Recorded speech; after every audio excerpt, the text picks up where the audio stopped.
Lalo pang mapapalakas ang kampanya ng gobyerno para makapagrehistro at makaboto ang daan-daang libong OFW sa gitnang silangan.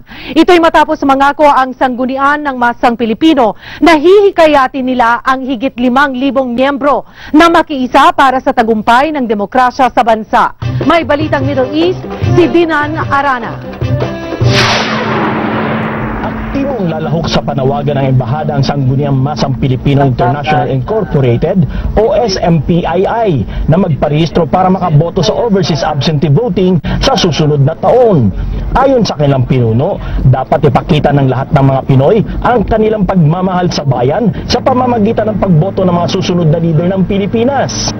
Inikayat ko yung 5,031 members namin dito sa buong Saudi Arabia, on which kasama dito ng Riyadh, Jeddah, Dammam at saka Majma. Karapatan nila ito na magboto para ipakita sa kanila na being ang makabayan, ito ang pamamaraan ng aming konstitusyon. Pero hindi madaling nakumbinsi ang ibang chapter members, lalo na yung mga hindi nakaboto noon dahil nawala ang kailang pangalan sa listahan o kaya hindi nagkaroon ng voters ID. Tulad ni Mang Jose na 2 beses raw siyang nagparehistro noon pero palagi naman wala ang pangalan niya sa listahan ng mga boboto. Pag magparehistro ako ngayon, ay mga ilang matatanggap ba agad yun na katulad na hindi katulad na nangyari sa akin noon. Para naman maibuto ko kung sino yung dapat na karapat-dapat na maluklok sa gobyerno natin.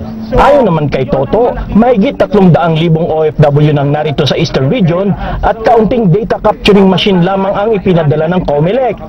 Napansin namin na kulang ng mga computer para mag-collect ng data para sa mga new registrants saka sa bagong mga gustong mag-rehistro sa COMELEC. Humirit naman ang iba na mag-schedule din ng OAV registration sa malalayong lugar na may maraming Pinoy. Yan nga po ang hinihintay rin namin na mabigyan ng solusyon ng COMELEC para magkaroon kami ng chance makaboto. Sa huli, nagkasundo rin ang lahat na magkaisa at ikampanya ang OAV registration na ginaganap ngayon sa Alcobar. Lahat ng leader ay pumirma sa isang kasunduan na sila ang mangunguna sa paghimok sa mga OFW na magparehistro at bumoto. August 31 ang deadline ng OAV registration. Ay hinikayat namin ng ating mga kababayan dito sa Southern Province na magtungo sa International Philippine School in Alcobar. Sa weekdays po, ang schedule po natin is from 6 p.m. hanggang 12 midnight. Sa weekends naman din po, ang schedule natin is from 10 a.m. to 6 p.m.